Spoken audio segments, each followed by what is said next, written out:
Good afternoon, everyone. My name's Todd Brown, and it's my pleasure to serve as the board chair for the Metropolitan Planning Council. Before we begin the second half of our program, I just want to take a moment to thank some of our sponsors that have made this event possible, made it so successful today. Above all, let me thank PNC, whose dedication to the Chicago region is truly inspiring. PNC exemplifies the best of public-private partnerships, and their dedication to forging brighter futures for young learners across metropolitan Chicago is something that we could all be proud of. Our thanks go out to the PNC Illinois President, Scott Swanson, and the entire PNC organization for serving as our presenting sponsor for more than a decade.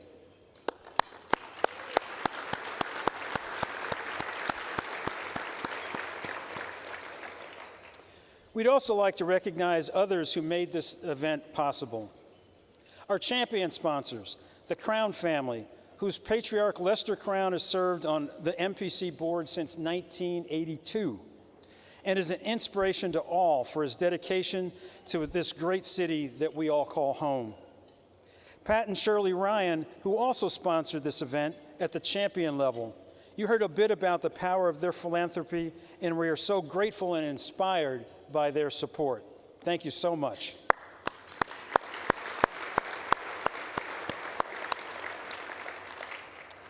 Special thanks to our host committee for giving us a great momentum going into this event.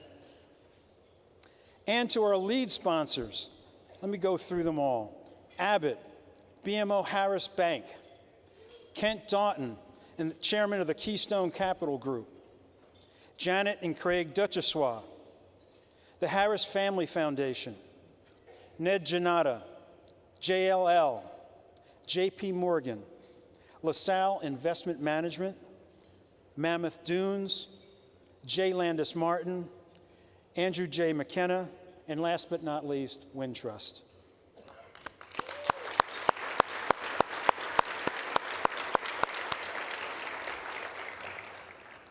We'd also like to thank our 19 benefactors displayed on the screen, and our more than 40 patron sponsors that played a critical role in today's event and are also listed in your program book. However, one of the most important things that I enjoy about being MPC chair is really getting to work with my fellow board members and executive advisors who loyally step up to the plate to support MPC, lending their time and their talent to making our region a better place to live and to work. Please stand and be recognized.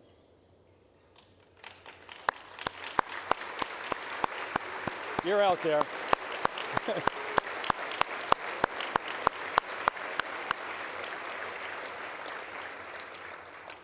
As I wind down my 2 years as chair this year, my heartfelt thanks go out to all of our sponsors, event host committee members, supporters, volunteers, and partners who have made my job so much easier. Later this year, we'll host an event to celebrate Space to Grow as our 2018 Burnham Award for Excellence in Planning winners.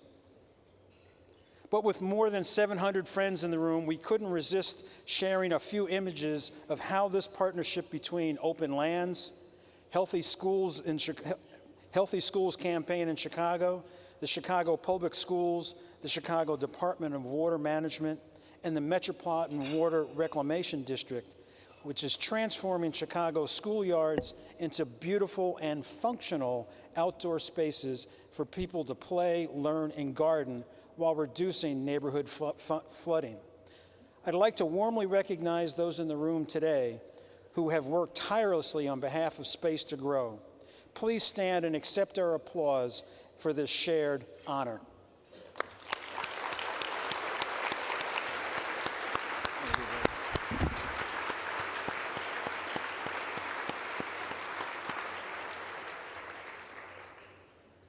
Art, history, and culture each play an integral role in helping to shape our community and how our built environment is experienced by its residents. One individual who truly knows the power of arts, culture, and history is Lonnie Bunch, the founding director of the Smithsonian's National Museum of African American History and Culture.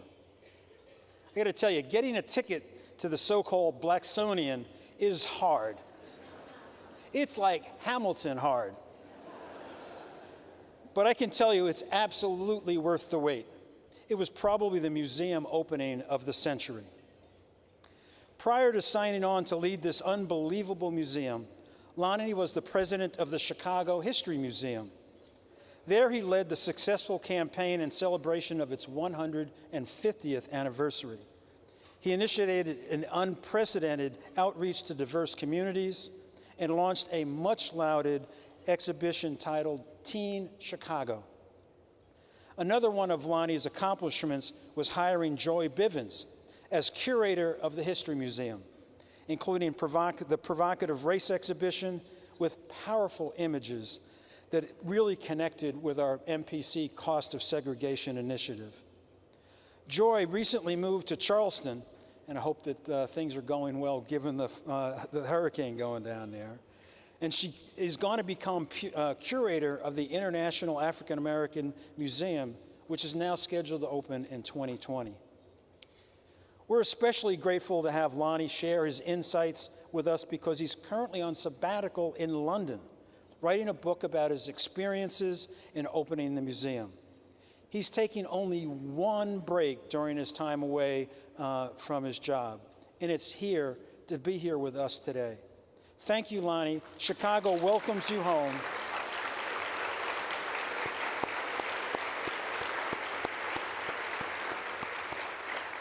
And please join me in welcoming Lonnie and Joy to the stage.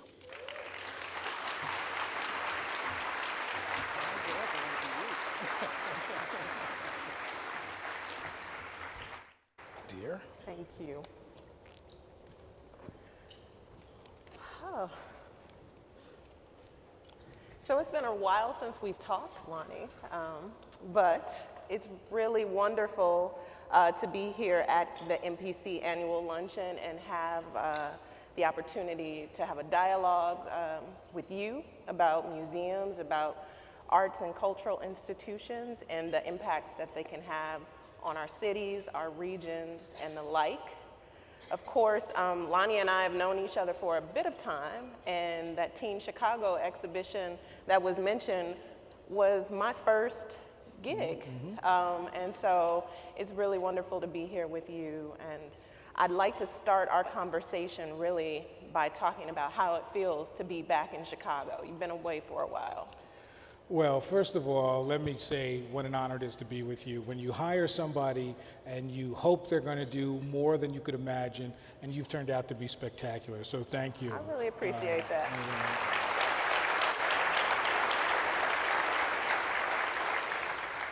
The reason I agreed to do this was simply because of my profound love and respect for the city of Chicago. There is no doubt in my mind that I would never be the director of a Smithsonian museum without my time in Chicago. And that in many ways, Chicago does something that no other city does. And Chicago needs to remember how important this is. Chicago is the only city in America where the corporate, political, and cultural communities actually get together, talk about how they can help each other and how to make a city better. And sitting with Pat Ryan and Lester Crown, people who have made sure that the cultural community is part of the conversations. The best example I will give you is, when I was here in Chicago, I was very involved in the Economic Club. So when I went to Washington, I transferred my membership to the Washington Economic Club. And I went to my first meeting, and we were introducing ourselves, and I said who I was, and somebody said to me, "What the heck is somebody from a cultural institution doing at the Economic Club?" You'd never get that in Chicago. And in some ways, Chicago really is the model of what a city could be and what it should be. And the challenge for Chicago is to not lose that amazing synergy between culture, politics, and the corporate community.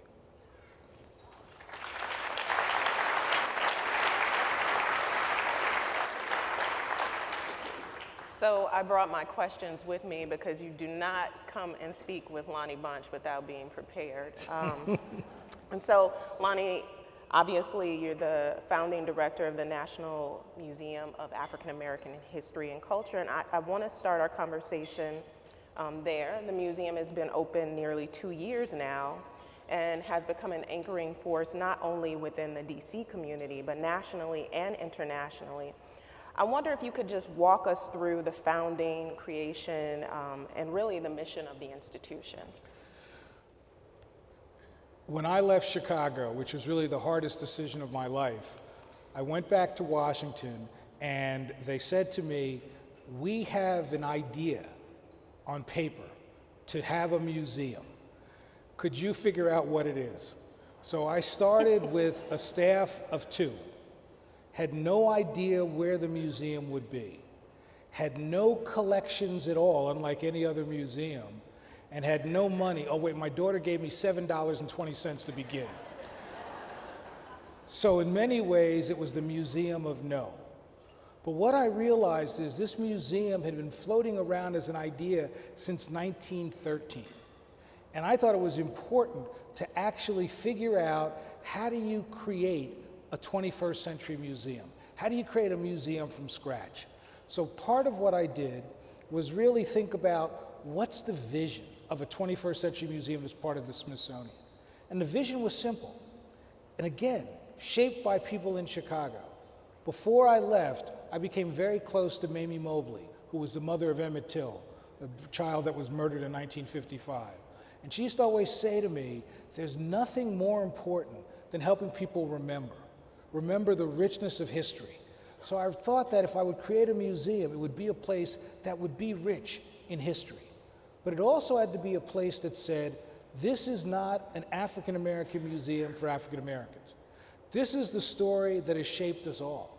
If we care about our notions as Americans, of our values of resiliency, spirituality, where better to look than the African American community? So for me, it was a two-sided coin.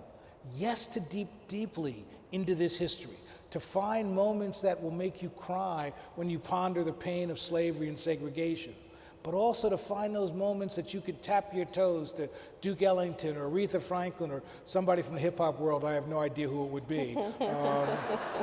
None. But I think the goal was then to say, this is a place that tells the story of us all.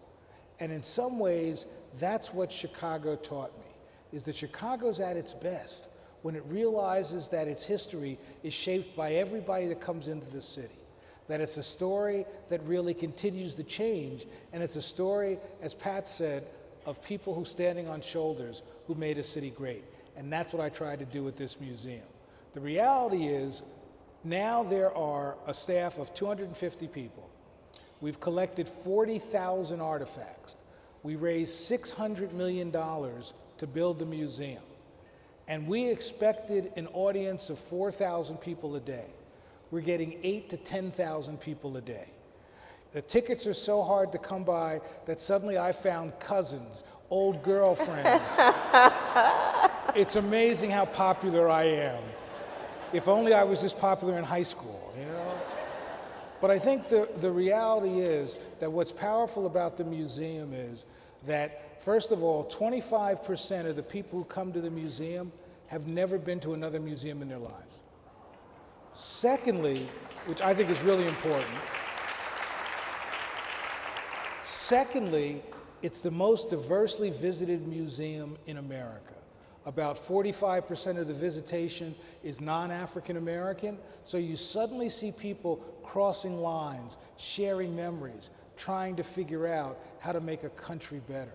And that ultimately, what moves me more than anything else is that it's become a pilgrimage site, and that you see so many people, grandparents sharing their stories with grandchildren, that in essence, it reminds us what culture means and the power of culture to transform not just lives, but countries. Because I would argue the goal of the museum is to make a country grapple with its past so that it can become a much better nation going forward.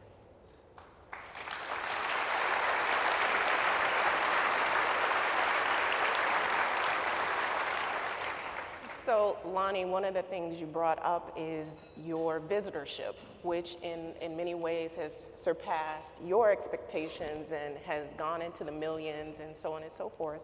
And I wanted to talk to you a little bit about the fact that I think that amount of folks coming to a history museum has challenged perceptions of who goes to museums and what they're going to see. And I wonder if you could, give some insight into what you think it is about NMAAHC. It sure isn't the name, and that was Congress, so don't blame me. That really brings the audiences in. I think that part of why you come to the Smithsonian is to see the things that matter, to see the Wright Flyer or the Ruby Slipper or the Greensboro lunch counter. So part of what makes this museum work is that we went around the world finding materials that people really wanted to see. I remember very much calling Chuck Berry, the great rhythm and blues guitar guy, and said, I want the guitar that you wrote Maybelline on. And he said to me, I'll give you the guitar if you take my 1972 candy apple red Cadillac. Now, I don't want a Cadillac, but I want the guitar. So I said, okay, we'll cut the deal. So I sent this young curator, his first work for me, to go to St. Louis. Chuck Berry signed the deed of gifts and mailed the stuff back.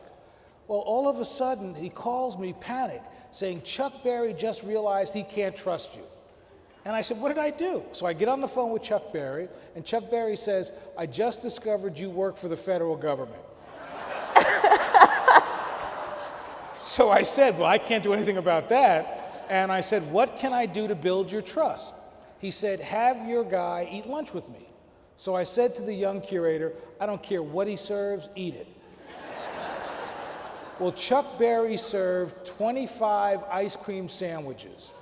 When my guy ate 13, Chuck signed a deed of gift.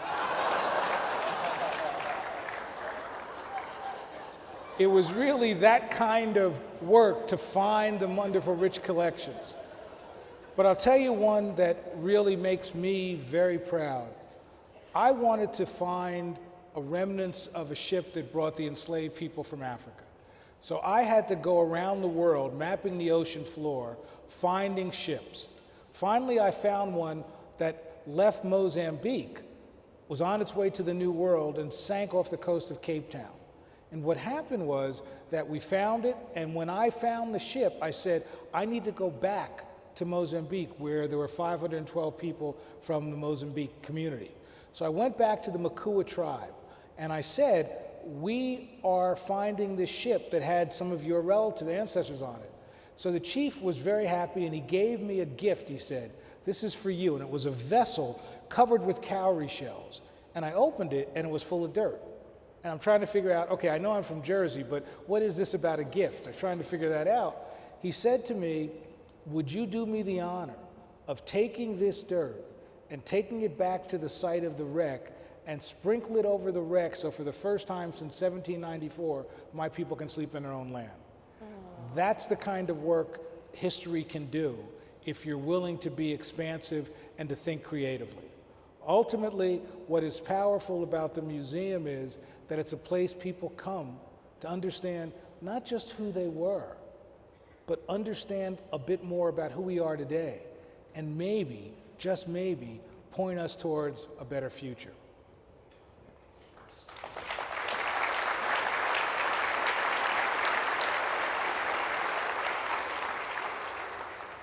So along those lines, Lonnie, I'm wondering, how do you think the opening, the existence of this museum has really shifted national conversations about culture and history, and cultural and historic institutions? I think what's important is that I once received a letter that said, Dear left-wing historian. So I knew it wasn't a fan letter, but he went on to say, what happened to the Smithsonian I loved? It used to be a place that celebrated America, and now it was telling stories we didn't want to hear. And he went on to say that they shouldn't build a museum, that the historians like me shouldn't be hired. I must admit the letter threw me off when he signed it, best wishes for your continued success. But what I realized is that the challenge for history is to be something that Americans care about. And that's one of the things that Chicago does. Chicago is a place that cares about tradition. They may not call it history, but that's what it's about. And I think if we can stimulate a conversation about the importance of history, how history is not about yesterday, it's really about today and tomorrow, I think in many ways that's when suddenly a museum becomes something that's of value to its city, to its community. And that's my commitment. Okay, awesome. So I want to shift the conversation a little bit to talk about arts institutions and equity. And, you know, our institutions can be catalysts in social and cultural transformations in a city like Chicago, and you're familiar with the challenges that we have with segregation and the costs that impact all of us. But how can we ensure that our institutions don't exacerbate divides that exist within our cities and regions? I think, first of all, to recognize within the cultural institutions how powerful and how valuable they are. In some ways, cultural institutions forget that they get so focused on what they think their work is that no cultural institution can be a community center. But every cultural institution ought to be at the center of its community. It ought to be seen as something of value that helps the community in many ways. Some of it's very traditional. If you're a museum, do good exhibitions. If you're a theater, do good plays. But it's also thinking about what are ways you help. Like in Chicago, we created Teen Chicago, which was to bring a diverse group of teenagers together to explore the history of being a teenager in Chicago over the last 100 years. And what's so interesting is that project ended in 2005. Those kids still call me. All of them graduated college, half of them went to graduate school, and 3 work in museums. I thought I taught them better than that, but okay. And I think one is here today. Yes, that's right. Absolutely. But I think that the real issue is this, to recognize the power of these institutions. And the power is really about economic generation. One of the things that we used to do here in Chicago with the group Museums in the Park, right, which was with the Field and the Museum of Science and Industry and others, was recognizing that we had to demonstrate that these museums weren't just ancillary to the community, but they were generators of income. And the research suggests that, as Mayor Daley used to say, these museums and cultural institutions put heads in beds. That so much of the city of Chicago benefits economically from these museums, economically from the people that are hired. And as Pat said, when Boeing wanted to come, part of what Mayor Daley did was ask people like me to serve on the committee so that culture became central to understanding why it was that Boeing would come to a city like this. So for me, culture is really more than just ancillary. It is central to the opportunities to bring people together, but also to recognize that it's a crucial, important economic generator. I spend a lot of time every year at the World Economic Forum in Davos. And one of the things that's so interesting to me is the conversations in Davos are all about how the corporate community can change a world. But they often forget that it's culture that is the glue. It is culture that is the place of possibility. It is culture that is an economic generator. So my notion is the city of Chicago should never lose its understanding that you can't be Chicago without having these strong cultural institutions.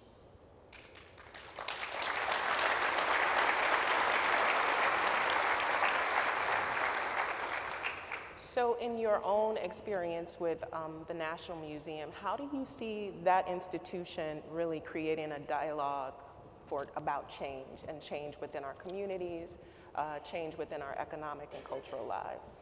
I think that what I realized is that the Smithsonian has a power that many places do not. People will wrestle with issues that the Smithsonian raises. Millions will come to the Smithsonian that won't go to many other places. So my notion is that this museum should think about what are the kinds of programmatic initiatives that'll help people grapple with the world we're living in, whether it's talking about Ferguson or the kind of racial violence that has occurred, or whether it's looking at the role that the arts have traditionally played in binding communities together and bringing cities together. So the notion for us is to think about, how do we matter? What's the value proposition for this museum? I don't want it just to be a place that is a traditional Smithsonian museum.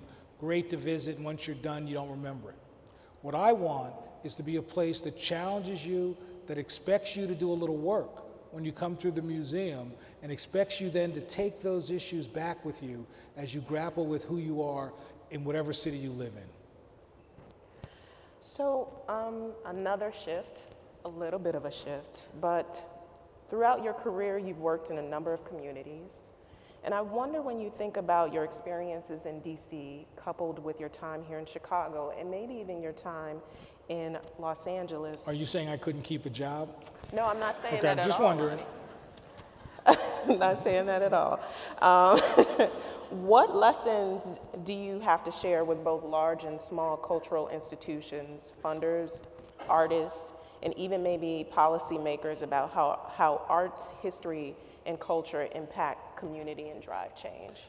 I think that what's crucial that I've learned over my career is that the arts matter to people even when you think it doesn't. And that what I find so powerful about the arts is that it is a glue.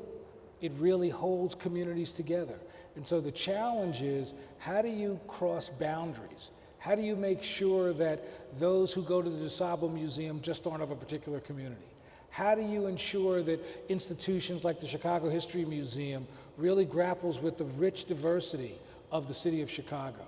I think the challenge is that these institutions can do much more, but they tend to not be as courageous or as brave as I'd like them to be. And I think that the key question for me is, how do I, in every city I've lived in, how does the work I do help the city become better? And if I can't answer that, then I haven't done a good job. I like that, especially being in a new city myself. That's very instructive for me. And as we are coming to the end of our conversation, I have a couple of short questions that I want to ask. And the first is about if you can give us any insight into your book or any anecdote you want to share from your forthcoming book you're writing. The book is entitled A Fool's Errand, Building the National Museum in the Time of Bush, Obama, and Trump. Publisher's really antsy about that. I think for me, the most amazing moment was the first moment. I came back to Washington and I thought, I'm home, I'm in the Smithsonian. And they told me that they had offices off the mall, so go see your offices. So I go to my offices and the doors are locked.